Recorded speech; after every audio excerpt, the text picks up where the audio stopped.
It's an issue I've been aiming to address for a while, that a lot of very amateur Catholic apologists bring up.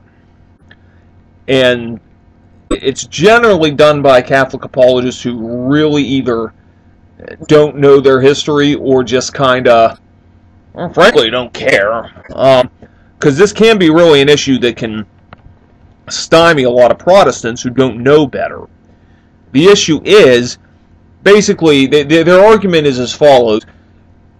Protestants are hypocritical, and they really don't have the right to exist, because they basically accept what the Catholic Church says about the Bible. They accept all the books that we have in the New Testament that infallibly declared were the New Testament, yet they reject the rest of the things that the Catholic Church has infallibly said. And, you know, that can sound like a very tough argument, but frankly, this argument is a complete non-starter. Let me take you... See, but before I take anywhere, basically, this argument makes a huge presupposition. Presupposition being that the way Roman Catholicism considers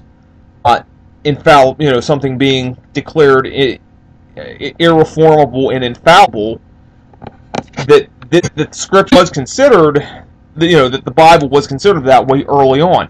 A lot of people point to the Council of Carthage, 397, as that time that this declaration was made. Here's the thing. Council of Carthage was a local council. Alright? That means, in other words, a local council, a local council's proclamations are not considered to be irreformable and infallible. Only general ecumenical councils where the whole church attends, only then is it considered to be irreformable and an infallible ruling. And I got news for you. The supposedly irreformable and infallible declaration on what the canon is did not come until 1546 in the Council of Trent. And I want to bring forth a little bit of information to show you this. First, anytime we talk about canon issues, you always talk about Cardinal Cajetan. Now, Cardinal Cajetan was a contemporary of Martin Luther's, and I think he was Luther's inquisitor at Augsburg. Don't quote me on Augsburg, but here's the thing: Cajetan, all the way in the 1520s, he denied that. Maybe around 1520, he denied that the Deuterocanonical books, the books that are in the Catholic Bible but not in the Protestant Bible, and not in the Jewish Old Testament, he didn't believe those were scriptural. Here are his words. This is from, a book by William Whitaker, Disputation on Holy Scripture. Here is what he said. Thus writes Cajetan at the end of his commentary on the history of the Old Testament.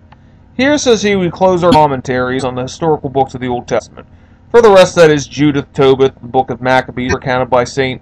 Jerome out of the canonical books. Now, Jerome was the guy who translated the Bible into Latin, and Jerome did not view the Deuterocanonicals as scripture. Anyway, they're placed against the Apocrypha, along with Wisdom Ecclesiasticus, as in plain from the Prologus Galatius. Nor be thou disturbed like a raw scholar if thou should find anywhere in the sacred councils or sacred doctrines these books reckoned as canonical. For the words, as well the council as of the doctrines, are to be reduced to the correction of Jerome. Now, according to his judgment, the epistle of the Council of Chromatius and Heldortus, these books and other books in the canon of the Bible are not canonical. That is, not in the nature of a rule for confirming matters of faith. Yet they would be called canonicals, that is, in the nature of a rule for the edification of the faithful. Long story short, Cardinal Cajetan viewed these books not as inspired scripture. Yeah, good read, good to edify the faithful, but not inspired scripture. Now, this is all the way in the 1500s, and, the Council of Carthage, that was all the way back in 397, and the Deuterocanonicals were listed as scripture at the Council of Carthage. Here's another one. This is from St. John of Damascus. This is his piece, An Exact Exposition of the Orthodox Faith. This is Book 4.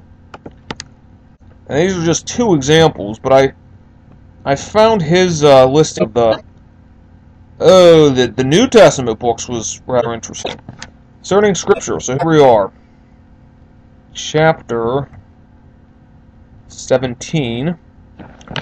All Scripture is given by the inspiration of God. Blah, blah, blah, blah, blah, blah, blah. Let's page this down a bit.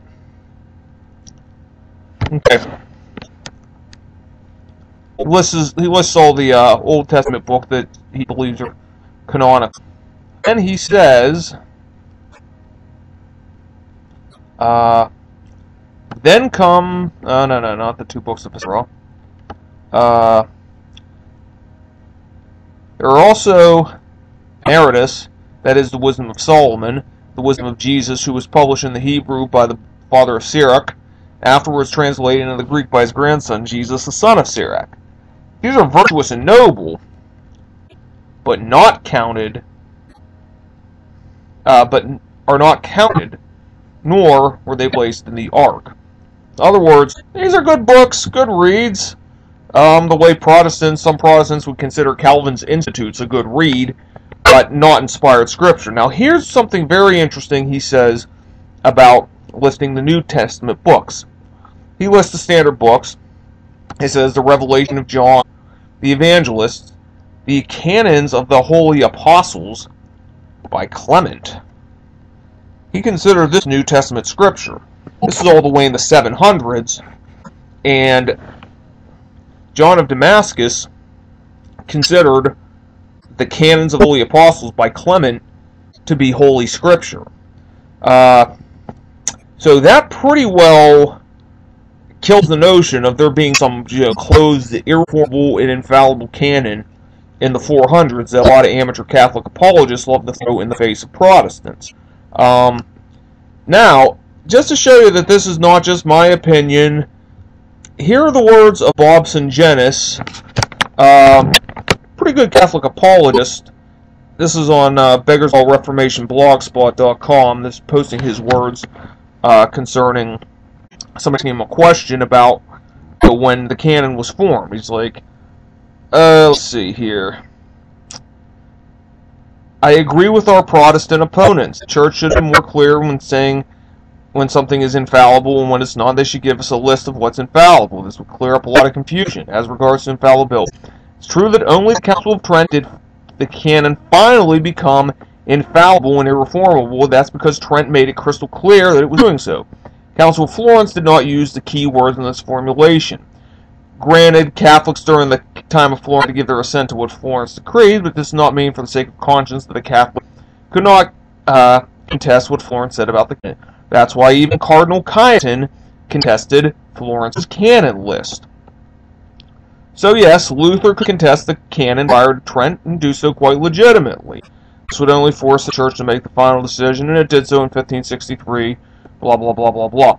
So this is a Roman Catholic apologist saying that the canon did not become finalized until the Council of Florence, or excuse me, the Council of Trent. Last but not least, this is from Catholic scholarly literature. This is from the online Catholic encyclopedia under Canon of the New Testament. Canon of the New Testament, like the Old, is a result of development, a process that at once stimulated by disputes with the doubters and within and without the Church, and was retarded by certain obscurities and natural hesitations, and which did not reach its final dogmatic definition, did not reach its final term until the dogmatic definition of the Tridentine Council, which is another way of saying Council of Trent. So, this really kind of rains on the parade of a lot of Catholic apologists, because, man, that's an argument that they love to throw in the face of Protestants. But the fact of the matter is, we Protestants have the same quote-unquote dilemma that the Church had for 1,500 years. 1,500 years, there was never any kind of infallible, irreformable declaration on what Scripture was. And it wasn't the Council of Carthage that did it in the late 300s, and it sure as heck wasn't this imaginary, not imaginary, but this declaration from the Council of Rome in 382.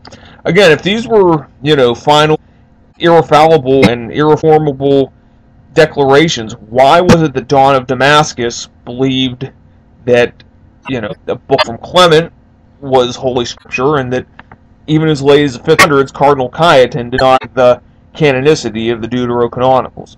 So, there it is for you. I hope that was informative, and I will see you next time.